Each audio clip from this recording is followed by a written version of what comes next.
والصلاة والسلام على سید الانبیاء والمرسلین قال اللہ تعالی وتبارک فی القرآن المجید والفرقان الحمید بسم اللہ الرحمن الرحیم یا ایھا الذین آمنوا کتب علیکم الصیام کما کتب علی الذین من قبلکم لعلکم تتقون آمنت باللہ صدق اللہ مولانا العظیم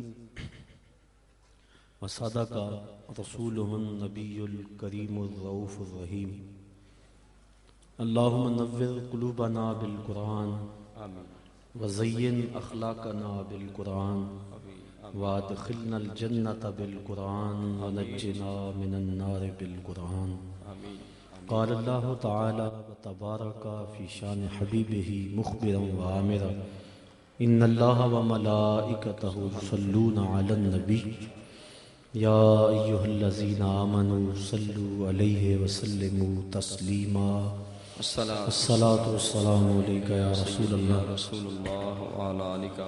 وعلی آلک واصحابک یا حبیب اللہ۔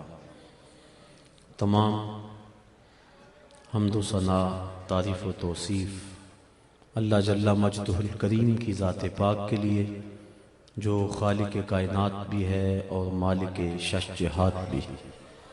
اللہ جل وعلا کی حمد و ثنا کے بعد حضور نبی اکرم شفیع امم رسول محتشم اللہ کے پیارے امت کے سہارے رب کے محبوب دانائے غیوب مالک رقاب امم فخر عرب و عجم والی کون و مکان سیاہ لا مکان سید انس و جاں سرور لالا رخاں نیر تاباں سرنشین مہوشاں ماہ خوباں شہنشاہ حسینہ تتمہ دوراں سر خیل زہرہ جمالا جلوہ صبح ازل نور ذات لم یزل باعث تکوین عالم فخر آدم و بنی آدم نیر بطحا رازدار ما اوہا شاہد ما تغا صاحب علم نشرہ معصوم آمنہ احمد مجتبی حضرت محمد مصطفیٰ صلی اللہ علیہ وسلم کے حضور ناز میں اپنی محبتوں، عقیدتوں اور ارادتوں کا خراج پیش کرنے کے بعد عزت و وقار کی مسند پہ براجماں صاحب صدر گرامی قدر زیب سجادہ آستانہ عالیہ پیر سید قائم علی شاہ صاحب ولی رحمت اللہ تعالی علیہ، جناب صاحبزادہ محمد ریاض القادری صاحب زیدہ مجدہ علمہ عملہ عمرہ و شرفہ، علماء کرام، معزز محترم زائرین حاضرین، السلام علیکم ورحمۃ اللہ وبرکاتہ۔ اس بابرکت اجتماع میں آپ کی طرح مجھے بھی حاضری کا شرف نصیب ہو رہا ہے۔ میں اور آپ ایک اللہ کے کامل ولی کے قدموں میں ان کے زیر سایہ رمضان المبارک کی بابرکت رات کے دامن میں اترتی ہوئی جو برکتیں ہیں ان کو سمیٹنے کے لیے یہاں جمع ہوئے ہیں۔ مالک جل وعلا کی بارگاہ میں دعا ہے کہ وہ ہماری حاضری کا ایک ایک لمحہ اپنی بارگاہ میں قبول فرمائے۔ آمین۔ ہمارے میزبان عالی مرتبت نے جس محبت سے اس خوبصورت محفل کا اہتمام کیا اور معنوی حسن کے ساتھ ساتھ صوری حسن سے آج کی یہ جو محفل مالا مال ہوئی، یقیناً یہ ان کے ذوق لطیف کا نتیجہ ہے اور سال ہا سال سے وہ اپنی محبتوں کا یوں اظہار کرتے ہیں، بلکہ پورا سال اسی ذہن میں رہتے ہیں۔ اب پورا سال یہ انتظار رہتا ہے کہ محفل پاک، محفل نعت عرس پاک کی تقریب منعقد ہونے والی ہے، اور یہ محفل گزرتی ہے تو اگلے پروگرام کے لیے ذہنی تیاریاں شروع ہو جاتی ہیں۔ گویا زندگی کا یہ سارا سفر حضور کی مدحت کے لیے وقف ہے۔ اللہ تعالیٰ ذوق و محبت میں اور حضور علیہ السلام کے ساتھ عقیدت اور رشتہ محبت میں مزید فراوانی عطا فرمائے۔ آج کے اس اجتماع میں مجھے جس عنوان پہ گفتگو کرنے کا حکم صادر ہوا تھا وہ رمضان المبارک کے حوالے سے میں نے کچھ آپ کے گوش گزار کرنا ہے۔ وقت کی نزاکتیں مجھے ملحوظ رہیں گی، چونکہ سحری کا وقت قریب ہوا جا رہا ہے اور محفل دیر سے شروع ہوئی ہے۔ ملک کے مقتدر ثناخواں تشریف فرما ہیں، ہم ان سے بھی بہت کچھ حضور علیہ السلام کی مدح و ستائش میں کہی ہوئی نعتیں سننا چاہیں گے، تو میں اختصار کے ساتھ کچھ باتیں آپ کے گوش گزار کروں گا۔ اللہ تعالیٰ میری زبان پہ کلمت الحق جاری فرما دیں۔ آمین آمین۔ میں آپ کی ایک ایک لمحے کی توجہ کا طالب رہوں گا۔ قرآن مجید میں اللہ تعالیٰ جل شانہ نے ارشاد فرمایا، اے ایمان والو، تمہارے اوپر روزے فرض کر دیے گئے جس طرح کہ تم سے پہلوں پہ فرض کیے گئے تھے تاکہ تمہیں تقوی ملے۔ الصوم فی اللغت الامساک، لغت میں روزہ رکنے کو کہتے ہیں۔ اصطلاح شریعت میں عبادت کی نیت سے طلوع فجر ثانی سے غروب آفتاب تک اکل و شرب اور جماع سے قصداً رکے رہنے کو روزہ کہتے ہیں۔ روزے کی تاریخ کے حوالے سے علامہ اسماعیل حقی رحمۃ اللہ تعالی علیہ لکھتے ہیں کہ ملک تحمور الثالث حضرت آدم علیہ السلام کی اولاد سے تیسرا بادشاہ ہوا ہے۔ اس کے دور میں قحط پڑا تو بادشاہ نے اپنی رعایا کو سیاسی حکم نامہ جاری کیا کہ جو صاحب ثروت لوگ ہیں وہ ایک وقت کا کھانا کھائیں اور ایک وقت کا کھانا بچا کر قحط زدہ علاقوں میں بھیجیں تاکہ ان دکھیوں کی مدد ہو سکے۔ قوم نے سیاسی حکم نامے کو قبول کیا اور انسانی ہمدردی پر مشتمل اس بات کو دل و جان سے مانا اور ایک وقت کا کھانا کھایا اور ایک وقت کا کھانا اپنے قحط زدہ بھائیوں کے لیے بچایا۔ اس قوم کی اس ادا کو اللہ نے پسند کر لیا اور وقت کے نبی پر وحی ہوئی کہ اس قوم کی اس ادا کو ہم عبادت قرار دیتے ہیں۔ تو اس طرح روزے کی فرضیت ہوئی۔ علامہ حقی علیہ رحمہ نے روزے کی تاریخ کے حوالے سے اسی قول کو نقل کیا۔ پھر ہر نبی پر روزے فرض کیے گئے۔ قرآن مجید کی یہاں نص موجود ہے، کما کتب علی الذین من قبلکم، یہ تمہارے اوپر بھی ہی فرض نہیں کیے گئے بلکہ تم سے قبل جو امتیں گزری ہیں ان پر بھی روزے فرض کیے گئے۔ حضور رمضان المبارک کے روزوں کی فرضیت سے قبل عاشورے کا روزہ رکھتے تھے، لیکن ہجرت سے 1.5 سال بعد 2 ہجری کو حضور علیہ السلام پر رمضان کے روزے فرض کیے گئے۔ اس طرح حضور کی زندگی میں کل 9 رمضان آئے فرضیت روزہ کے بعد۔ ان میں سے 7 رمضان 29 کے تھے اور 2 رمضان 30 کے تھے، اور یہ بات ذہن نشین رہے کہ زیادہ تر رمضان 29 کا ہوتا ہے، اور یہ بھی ساتھ ساتھ ذہن نشین رہے کہ روزے 29 ہوں یا 30، اللہ پورے 30 کا ثواب عطا فرماتا ہے۔ یہ امت محمدیہ پر اللہ تعالیٰ کا احسان ہے، کرم نوازی ہے۔ روزہ فرض کیوں کیا گیا؟ کیا وجہ تھی کہ مسلسل 1 مہینہ بھوکا اور پیاسا رہنے کا حکم صادر ہوا؟ مالک نے کس طرح چاہ لیا کہ میرا بندہ بھوکا بھی رہے اور پیاسا بھی رہے؟ جو 70 ماؤں سے زیادہ پیار کرتا ہے اور ایک ماں گوارا نہیں کرتی کہ میرا بیٹا بھوکا رہے، وہ سارے کام چھوڑ کے پہلی فرصت میں دودھ دیتی ہے۔ بیٹے کے لیے ماں جن جن مراحل سے گزرتی ہے وہ کسی سے مخفی نہیں۔ بیٹے کی تعلیم کے لیے زیور بیچنا پڑے تو ماں اس سے بھی گریز نہیں کرتی۔ وہ کیا کسی شاعر نے کہا تھا کہ شہر میں آ کر پڑھنے والوں بھول گئے ہو کس کی ماں نے کتنا زیور بیچا ہے۔ بیٹے کے لیے اس کا پیٹ پالنے کے لیے کسی کے گھر کے برتن مانجنے پڑے تو ماں اس سے بھی گریز نہیں کرتی۔ اللہ نے اس کے سینے میں وہ تڑپتی ہوئی ممتا رکھی، وہ محبتوں کے امڑتے ہوئے جذبات رکھے۔ میں کہا کرتا ہوں آج کوئی شے ڈھونڈنے نکلو تو شاید ہی کوئی چیز خالص ملے، لیکن ماں کا پیار آج بھی خالص ہے، ماں کا پیار آج بھی کھرا اور سچا ہے۔ اس کے سینے میں مالک نے محبت ہی اتنی رکھ دی ہے کہ جس کو دنیا کے کسی ترازو پہ تولا نہیں جا سکتا۔ وہ ایک شاعر ہوا تابش، اس نے ماں کی محبت کو چند لفظوں میں بیان کیا. وہ کہتا ہے مدت ہوئی میری ماں نہیں سوئی تابش، مدت ہوئی میری ماں نہیں سوئی تابش، میں نے ایک بار کہا تھا مجھے رات کو ڈر لگتا ہے. کہا بچپن میں میرے منہ سے نکلا تھا امی مجھے رات کو ڈر لگتا ہے، میں اب بوڑھا بھی ہو گیا ہوں، میری ماں اسی خیال میں رہتی ہے کہ میرے بیٹے کو کہیں ڈر نہ لگ رہا ہو. یہ ماں کی محبت ہے، یہ ماں کا پیار ہے. ماں کا نعم البدل کیا، ماں کا تو بدل بھی موجود نہیں ہے. علامہ اقبال کی جب والدہ انتقال کر گئی تھی تو ان دنوں کے اندر وہ دیار غیر میں تھے، تو انہوں نے ایک طویل مرثیہ لکھا جو آج بھی کلیات اقبال کی زینت ہے. اس کا عنوان ہے والدہ مرحومہ کی یاد میں. اس میں کہتے ہیں آہ وطن میں ہوگا اب کس کو میرا انتظار، کون میرا خط نہ آنے سے رہے گا بے قرار، آرزو لے کر تیری خاک مرکت پہ آؤں گا، اب دعائے نیم شب میں کس کو میں یاد آؤں گا، کون پچھلے پہر اٹھ کے دعا کرے گا.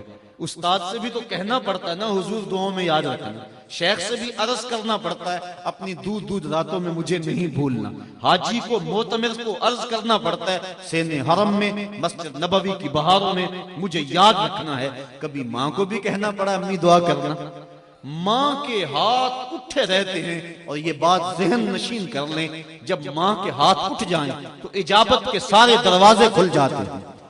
اور یہ نہیں ہے کہ ماں رابعہ بصریہ ہو تو پھر ہی دعا قبول ہوتی ہے. اپلے تھاپتی ہوئی ماں گوبر سے بھرے ہوئے ہاتھ بھی اٹھا دے، اللہ کے عرش کو جنبش دینے کے لیے وہ ہاتھ بھی کافی ہوتے ہیں.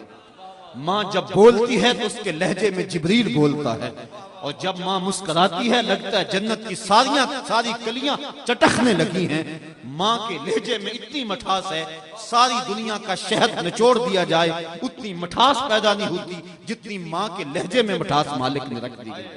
وہ خورشید گیلانی نے لکھا تھا ماں کے عنوان سے، وہ کہتا ہے 5 سٹار ہوٹلوں میں کھانا کھانے میں وہ لطف نہیں ملتا جو چولہے پر بیٹھ کر ماں کے ہاتھ کی پکی ہوئی چپاتیاں کھانے میں مزہ آتا ہے. عالی جناب حضرت صاحب بڑے بڑے اعلیٰ القاب سننے سے وہ حضر وہ لطف نہیں ملتا جو ماں کی زبان سے اوے ببلو نکلنے سے لطف آتا ہے.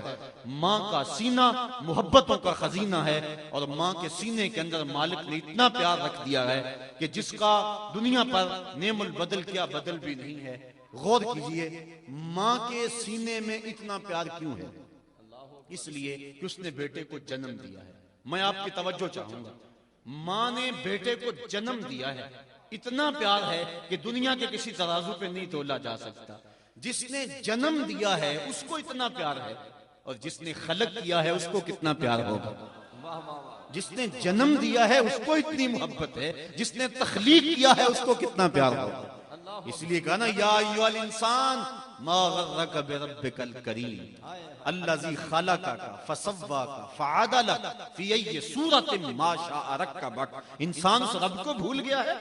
یا ایھا الانسان ما غرک بربک الکریم، تجھے کس نے مغرور کر دیا ہے؟ دولت نے؟ وہ تو 4 دن کی کہانی ہے. حسن نے؟ وہ تو ڈھلتا سایہ ہے. جوانی میں؟ وہ تو جانے والی چیز ہے. وہ چیز تو بتا، اس کا نام تو زبان پہ لا جس نے تجھے کریم رب سے غافل کر دیا. الذی خلقک، جس نے تجھے پیدا کیا. کتنا بڑا احسان ہے. اور پھر تجھے اعضاء کو توازن دیا، تجھے چلنے کا سلیقہ دیا. تیری زبان میں گوشت کا لوتھڑا تھا، بولنے کا طریقہ نہیں تھا. اس نے تیری زبان کو بولنے کا سلیقہ سکھایا. آج تیرا طوطی بولتا ہے. لفظ تیری زبان اور تیرے انداز سے ادا ہوتے ہیں. تیرے ہاتھوں میں طاقت ہے. آج تو ہاتھیوں کو نچا لیتا ہے، شیروں کو بٹھا لیتا ہے، ستاروں پہ کمندیں تو ڈالتا ہے، مریخ پہ سفر کی تیاریاں تو کر رہا ہے، چاند کی دھرتی پہ زمین پہ تو نے قدم رکھ دیا ہے. انسان ذرا غور تو کر، تو تھا کیا؟ ذرا ماضی کی طرف پلٹ کر کے دیکھ. کل ماضی کو نہیں دیکھنا تو مستقبل کو ہی دیکھ لے. ایک وقت پھر آئے گا، پھر لاٹھی تیرے ہاتھ میں ہوگی، پھر لاٹھی بھی جواب دے جائے گی، پھر چارپائی پہ لگ جائے گا، جسم کی پوری قوت صرف کر کے ایک گلاس پانی کا مانگے گا. اور اس وقت تو زندگی سے تنگ آ جائے گا، گھر والے بھی تنگ آ جائیں گے. اب ہم تمہیں اگر موت نہ دیتے بتا تو کیا کرتا؟ فَأَمَاتَهُ فَأَقْبَرَ، ہم نے زندگی دی یہ بھی ہمارا احسان، اور ہم نے موت دی یہ بھی ہمارا احسان. تو ڈاکٹر کو کہتا لگا زہر کا ٹیکا، سارے تنگ تھے تیرے سے، سارے کہتے تھے اللہ بابے کو پردہ دے دے تو اچھی بات، لیکن تجھے پردہ بھی نہ ملتا، تجھے موت بھی نہ آتی تو بتا کیا کرتا؟ ہم نے زندگی دی یہ بھی احسان کیا، فاماتہ، اور موت دی یہ بھی احسان کیا۔ اچھا کتا بھی تو مرا تھا، گھسیٹ کے روڑی پہ ڈال دیا، جانور بھی تو مرے تھے، گھسیٹ کے روڑی پہ ڈال دیا، تجھے بھی اگر روڑی پہ ڈال دیا جاتا تو کیا کر سکتا تھا؟ تو تو مردہ تھا، بے حس تھا، کیا کر سکتا تھا؟ لیکن ہم نے کہا نہیں، ہم نے وفا نبھائی تیرے ساتھ، کہا اسے غسل دو، اس کے سند سند پہ خوشبو ملو، اس کو چٹے لباس میں کفن دے دو، اور اس کو پھر 4 آدمی اٹھائیں، اور کہا تیز نہ چلنا، میرے شاہکار کو کہیں جھٹکا نہ لگے۔ اور پھر آج ہم نے تجھے تکریم دی، ہم نے تجھے عزت دی، امام کعبہ ہے وہ بھی پیچھے کھڑا ہے تجھے آگے رکھا ہے، تو نے ہمارے ساتھ کیا کیا اور ہم نے تیرے ساتھ کیا کیا۔ ذرا ماضی کی طرف پلٹ کے دیکھ لے، تجھے پھر بھی شرم آئے گی، ذرا آگے جا کے دیکھے تجھے پھر بھی شرم آئے گی۔ یا ایھا الانسان ما غرک بربک الکریم، بتا تجھے کس شے نے خدا سے غافل کر دیا۔ اور پھر اب بلا بھاگے ہوئے کبھی کوئی یوں آواز دیتا ہے؟ سکول سے بچہ بھاگ جائے تو اس کو پکڑا جائے تو اس کا سلوک اس کے ساتھ کیا کیا جاتا ہے؟ غلام بھاگ جائے تو اس کو کیسے آواز دی جاتی ہے؟ جو بھاگا ہوا ہے اس کو آواز دے رہا ہے، یا ایھا الانسان، او بھاگے ہوئے انسان پلٹا۔ اور کہیں فرمایا قتل الانسان، یہ مر جانا انسان کتنا ناشکرا ہے۔ تو کیسی اس کی رحمتیں ہیں، بندے کو پکارا جا رہا ہے تو انسان اگر ماضی کی طرف دیکھ لے پھر بھی شرم سے پانی پانی ہو جائے، اور اگر آگے ذرا 2 قدم بڑھ کے دیکھ لے پھر بھی سے حیا آ جائے۔ کہا اس مالک کا در کیوں چھوڑ گیا ہے؟ اللہ ذی خالقہ کا، جس نے تجھے پیدا کیا۔ توجہ کیجئے، جس ماں نے جنم دیا وہ تو گوارا نہیں کرتی کہ میرا بیٹا بھوکا رہے، وہ تو گوارا نہیں کرتی، سارے کام چھوڑ کے پہلے دودھ دیتی ہے، بیٹے کے لیے کسی گھر کے برتن مانجنے پڑے اس سے بھی گریز نہیں کرتی۔ تو جو 70 ماؤں سے زیادہ پیار کرتا ہے، 70 ماؤں کی زندگی بھر کا پیار ایک طرف، اور مالک کا شفقت کی نظر سے ایک مرتبہ دیکھ لینا ایک طرف، تو وہ جب ماں گوارا نہیں کرتی کہ میرا بیٹا بھوکا رہے تو مالک نے کیسے گوارا کر لیا کہ میرا بندہ پورا مہینہ بھوکا رہے؟ آؤ پھر ماں کی گود میں آئیں، ماں کی محبتوں برے گھنے چھاؤں میں آئیں۔ ماں بیٹے کی آنکھ میں ایک آنسو بھی گوارا نہیں کرتی تھی، بھوک سے تڑپنا گوارا نہیں کرتی تھی۔ اب بیٹا ہو گیا بیمار، ڈاکٹر کے پاس اٹھا کے ماں بیٹے کو لے گئی، ڈاکٹر نے تشخیص کی، جو علاج تجویز کیا اس میں سیرپ کڑوا تھا، بیٹا پیتا نہیں تھا، ماں نے لٹا لیا زبردستی، منہ کھولا اور حلق میں کڑوا سیرپ ٹپکا رہی ہے، بیٹا چیخ رہا ہے، ماں جو حلق سے نیچے سیرپ اتر رہا ہے، اطمینان ہے اس کے چہرے پہ۔ کیا ماں صفاق ہو گئی ہے؟ نہیں۔ اس کی ممتا چھن گئی ہے؟ نہیں۔ اس کی محبت کے جذبات سرد ہو گئے؟ نہیں۔ کیا اس کا پیار رخصت ہو گیا؟ نہیں۔ وہ تو ایک آنسو بھی گوارا نہیں کرتی تھی، اور آج بیٹا رو رہا ہے اور ماں کے چہرے پہ اطمینان ہے۔ تو غور کریں گے، ماں جانتی ہے بیٹا نہیں جانتا، ماں سمجھتی ہے چند لمحوں کی تکلیف ہے لیکن نتیجہ شفا کی صورت میں ہوگا۔ اس لیے مالک بھی نہیں چاہتا کہ میرا بندہ بھوکا رہے، لیکن اس کے باوجود کیوں چاہ لیا؟ کہا لعلکم تتقون، میرے بندو تمہیں تقوی کا نور مل جائے گا، تمہیں تقوی کی دولت نصیب ہو جائے گی۔ اب سوال یہ ہوا، کیا بھوکے اور پیاسا رہنے سے تقوی ملتا ہے؟ تقوی کی دولت بھوک سے ملتی ہے؟ تو آئیے شیخ فرید الدین عطار سے پوچھتے ہیں۔ اور اس سے قبل ایک اور بات طے کر لیں، ہمارے 2 دشمن ہیں جو ہمیں جادہ مستقیم سے بھٹکانے کے لیے دن رات کوشاں ہیں، محنت کر رہے ہیں، ایک نفس اور دوسرا شیطان۔ اب نفس بڑا دشمن ہے یا شیطان بڑا دشمن ہے؟ تو شیطان تو انسانوں کو گمراہ کرتا ہے، جب شیطان خود گمراہ ہوا اس کو کس نے گمراہ کیا؟ اس وقت تو کوئی دوسرا شیطان نہیں تھا، وہ نفس تھا جو شیطان کو بھی لے ڈوبا۔ آنا خیر منہ، جس نے اندر سے سر اٹھایا، اور شیطان کو شیطان بنانے والا نفس ہے۔ ہمارے 2 دشمن ہیں، ایک نفس اور دوسرا شیطان، اکیلی اور ناتواں جان 2 دشمنوں کے نرغے میں۔ لیکن اذا جاء رمضان سلسلۃ الشیاطین، جب ماہ سیام آیا شیاطین جکڑ دیے گئے۔ 2 دشمن تھے، ایک دشمن باندھ دیا گیا۔ یہ جو مسجدوں کو پھاٹک کھل گئے اور قرآن کی تلاوت ہونے لگی، یہ شیطان کے بند جانے کی وجہ سے ہوا، اور پھر بھی گناہ ہو رہے ہیں، یہ نفس کے موجود رہنے کی وجہ سے ہے۔ 2 دشمن تھے، ایک بند گیا، دوسرا دشمن موجود ہے۔ اب یہ نفس، اس کو کس طرح رام کیا جائے گا؟ چونکہ اگر نفس قابو میں آ گیا تو شیطان کچھ نہیں کرے گا۔ شیطان باہر کا چور ہے، نفس اندر کا چور ہے۔ ہمارے دیہاتوں میں جب کبھی چوری ہو جاتی ہے تو لوگ اندازہ کرتے ہیں کہ چور کہاں سے آیا، بوڑھے آدمی بیٹھ جاتے ہیں دانشور لوگ، لیکن ایک نقطے پہ سارے متفق ہوتے ہیں کہ کوئی اندر کا بندہ بھیتی موجود ہے۔ اتنی دیر تک چوری نہیں ہو سکتی جب تک کوئی اندر کا بندہ موجود نہ ہو. یہ شیطان اتنی دیر تک حملہ نہیں کر سکتا جب نفس ساتھ شامل نہیں ہوتا. اب شیطان کے چھٹنے سے قبل ہم نفس کو قابو میں کر لیں تو شیطان چھٹ بھی گیا تو کچھ نہیں کر سکے گا. اب نفس کا علاج کیسے ہوگا؟ تو آئیے شیخ فرید الدین عطار کو پوچھتے ہیں. پہلے یہ میں بتانا چاہوں گا کہ شیخ فرید الدین عطار ہیں کون.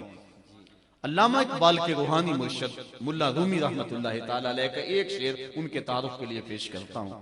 شیخ فرید الدین عطار کے بارے میں علامہ رومی لکھتے ہیں: ہفت شہر عشق را عطار گشت، ماہ ہنوز اندر خم یک کوچام. عشق کے ساتوں شہر حضرت عطار گھوم چکے ہیں، ہم پہلے شہر کی پہلی گلی کی پہلی نکر پہ کھڑے ہیں. یہ ملا رومی کہہ رہے ہیں. وہ شیخ فرید الدین عطار کہتے ہیں: نفس نتواں کش الا باس چیز، بات گوئم یادگیرش اے عزیز. خنجر خاموشی و شمشیر جو، نیزائے تنہائی و ترک ہجو. کہا نفس نہیں مرتا، لیکن 3 اسلحے لے کے نفس پہ ٹوٹ پڑو گے تو نفس قابو میں آ جائے گا. خنجر خاموشی، ایک خاموشی کا خنجر. دوسرا شمشیر جو، بھوک کی تلوار. تیسرا نیزائے تنہائی، تنہائی کا نیزہ. تو یہ اسلحے ہیں، اگر ان سے نفس پہ حملہ آور ہوں گے تو نفس قابو میں آئے گا. تو جو بھوک ہے وہ نفس کو رام کرنے کے لیے بہترین ہتھیار ہے. اور آقا کریم صلی اللہ علیہ وسلم نے بھی ارشاد فرمایا: اے جوانوں کے گروہ، تم میں سے جو طاقت رکھتا ہے وہ نکاح کرے، اور جو نکاح کی طاقت نہیں رکھتا وہ روزے رکھے، چونکہ روزے قاطع شہوات ہیں. تو بھوک سے، پیاس سے نفس قابو میں آتا ہے. اور دیکھا آپ نے رمضان میں ایک دشمن بن گیا، بھوک سے دوسرا دشمن تھوڑا سا دبا، اور تصور کیا بیدار ہوا. کڑکتی دوپہر، سخت گرمی، پیاس کی شدت، ٹھنڈا پانی موجود ہے اور کوئی دیکھ بھی نہیں رہا، اور بندہ پھر بھی نہیں پیتا کیونکہ میرا اللہ دیکھ رہا ہے.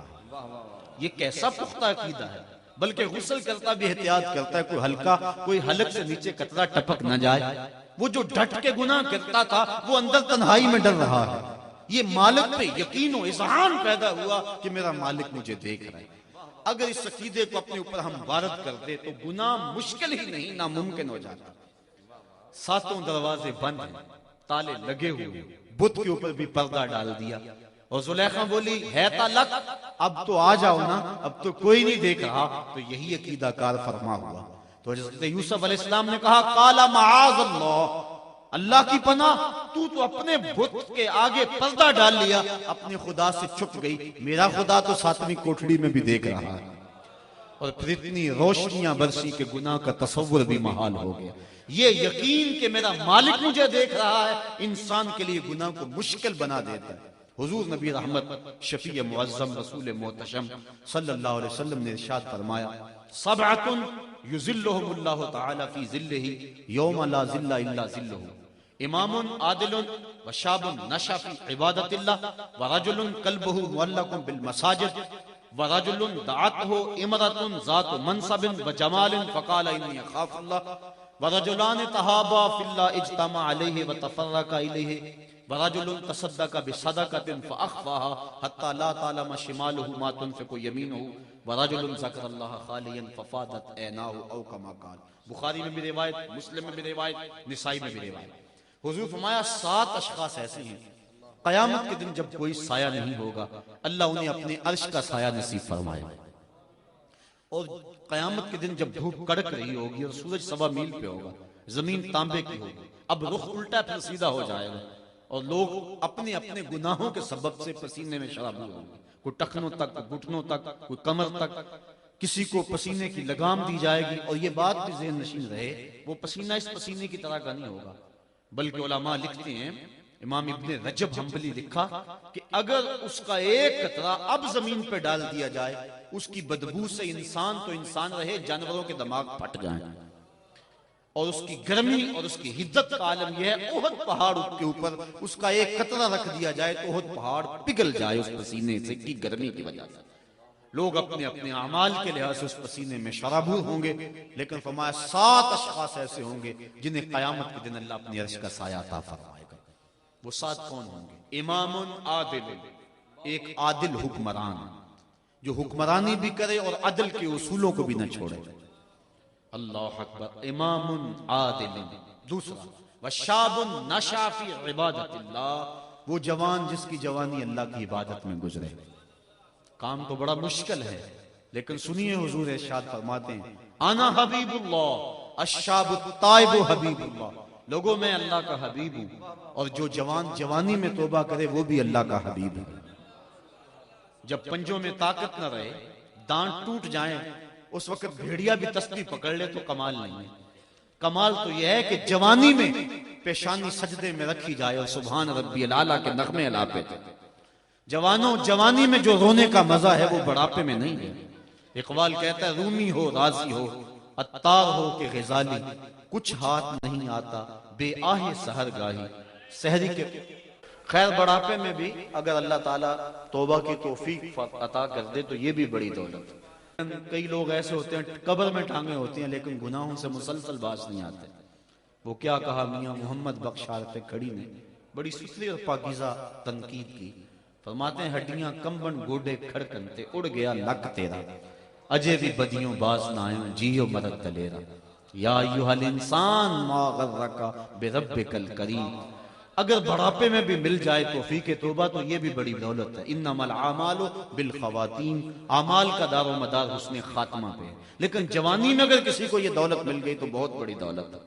تیسرا فرمایا وَرَجُلٌ قَلْبُهُ مُعَلَّقٌ بِالْمَسَاجِدِ، وہ آدمی جس کا دل مسجد کے ساتھ لگتا ہے، مسجد کی تعمیر کے ساتھ اس کا دل لگا رہتا ہے کہ جلدی مسجد تعمیر کے مراحل سے گزر کے تکمیل تک پہنچے، مسجد کی آبادی کے ساتھ، مسجد کی بہتری کے ساتھ، تزئین کے ساتھ، صفائی کے ساتھ، آرائش و زیبائش کے ساتھ، اس کا دل مسجد کے ساتھ لگا رہتا ہے۔ حضور ارشاد فرمایا کچھ لوگ مسجدوں کی میخیں ہوتی ہیں، جس طرح لکڑی میں کیل ٹھک جاتا ہے وہ مسجدوں میں یوں لگے رہتے ہیں، ان کو ڈھونڈنا ہو تو مسجدوں میں ملیں گے۔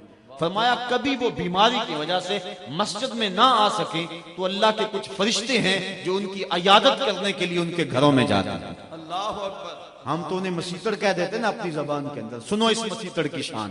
اللہ کے حبیب فرماتے ہیں قیامت کے دن جب کوئی سایہ نہیں ہوگا اللہ اسے اپنے عرش کا سایہ نصیب فرمائے گا۔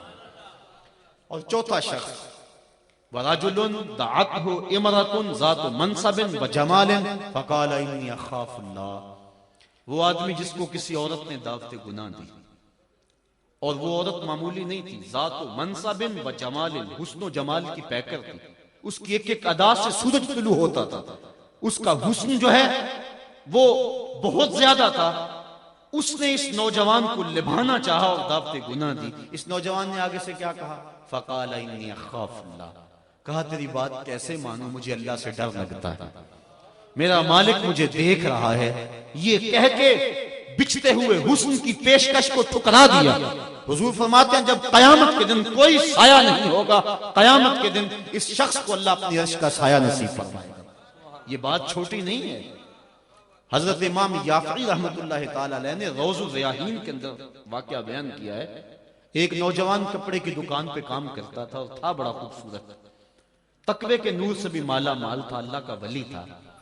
ایک عورت آئی، اس کا منمونا چہرہ دیکھا، فریفتہ ہو گئی، ضرورت سے زیادہ اس نے کپڑا خرید لیا، گٹھڑی بھاری ہو گئی، مال کے دکان سے کہا اس نوجوان کو کہو کہ میرے ساتھ یہ گھر میرا سامان چھوڑ آئے۔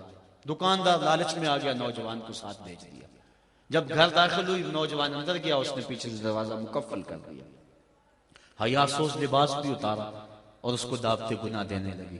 وہ کہتا تھا انی اخاف اللہ، میں تیری بات کیسے مانوں، میرا مالک مجھے دیکھ رہا ہے، میں ڈرتا ہوں، میں کیا جواب دوں گا اپنے مالک کو۔ اس کا رواں کانپ رہا تھا، اس نے ہر ہیلا کیا، ہر جتن کیا، لیکن وہ پگلی نہیں جانتی تھی کہ نور کو رسیوں میں جکڑا نہیں جا سکتا۔ وہ صرف حسین ہی نہیں تھا، اللہ کا ولی بھی تھا۔ اس نے کوشش کی، محنت کی، لیکن وہ ہر جال سے بچ نکلا۔ اس کے دل میں خیال آیا شیطان کا یہ روپ بڑا سخت روپ ہے۔ حضرت سعید ابن المسیب رضی اللہ تعالیٰ عنہ تابعی، وقت آخر آیا ان کا، آنکھوں سے نابینے تھے، 80 سال کے قریب عمر، اور ایک شخص حال پوچھنے آیا، دوست، کہا سعید ابن المسیب سناؤ کیا حال ہے؟ کہا اللہ کا شکر ہے، شیطان جس روپ میں مرضی آئے میرا کچھ نہیں بگاڑ سکتا، لیکن اگر اس عورت کے روپ میں آئے تو میں کچھ کہہ نہیں سکتا۔ یہ اس شخص کی بات ہے جو آنکھوں سے نابین ہے، 80 سال کی عمر ہے، تابعی رسول ہے، اور 3 دن تک گنبد خضرا کے پاس بیٹھ کے حضور علیہ السلام کے گنبد سے نماز کی آوازیں سنتا رہا ہے۔ میں اور آپ کون ہوں، میری اور آپ کی حیثیت کیا ہے؟ اس کے دل میں خیال آیا کہ کہیں میں اس جال میں پھنس نہ جاؤں۔ ذہن میں ترکیب آئی، اس عورت کو کہا اگر کوئی اجازت دے میں ذرا بات تم سے نہ ہوا۔ اس نے کہا چلے جاؤ۔ باہر بے تابانہ وہ انتظار کرنے لگی۔ اس نے ہاتھوں پہ پخانہ کر کے پورے بدن پہ مل لیا۔ جب باہر نکلا تو بدبو اٹھ رہی تھی۔ عورت نے دروازے کھول دیے، تو پاگل ہے، مجنون ہے، میں تیرے اوپر مر مٹی تو تیرا تو تواسن عقلی ٹھیک نہیں ہے۔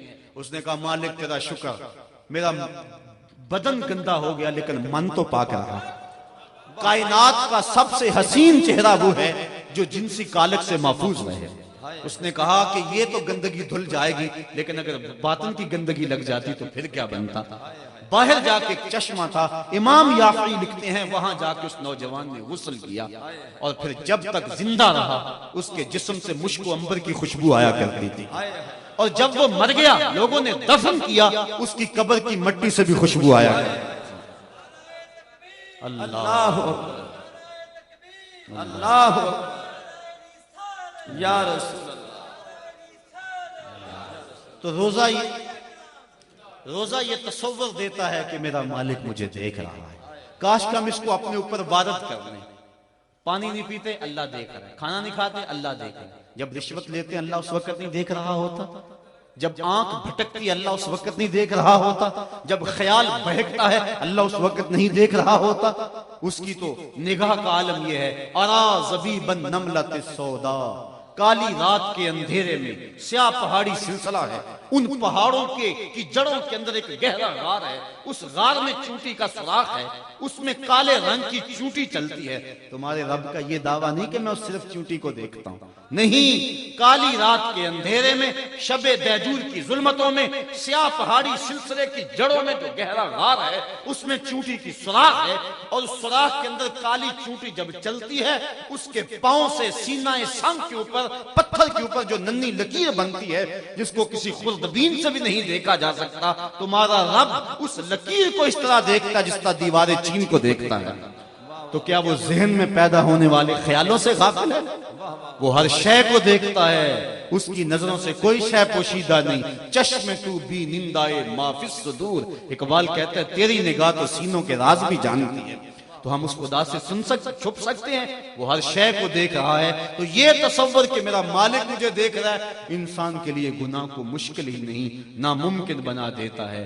تو وہ مالک جو کھانا کھانے لگے پانی پینے لگے تو دیکھتا ہے، چوری کریں تو پھر بھی دیکھتا ہے، نظر بھٹکے تو پھر بھی دیکھتا ہے، اور جو رمضان میں دیکھتا ہے وہ غیر رمضان میں بھی دیکھتا ہے۔ آؤ اس تصور کو پختہ کر لیں اور اپنے اوپر طاری کر لیں، اور یہی اولیاء کا پیغام ہے۔ اللہ مجھے آپ کو توفیق عمل نصیب فرمائے، حضور کی محبتوں کا اسیر بنائے، اور روزہ رمضان کی جو اس کا فلسفہ ہے اس کو سمجھنے کی توفیق انیق عطا کر دے۔ کار ما آخر شدو آخر زما کار نشد، مشت خاک ما غبارے کوچائے یار نشد، و آخر دعوانا ان الحمدللہ رب العالمین۔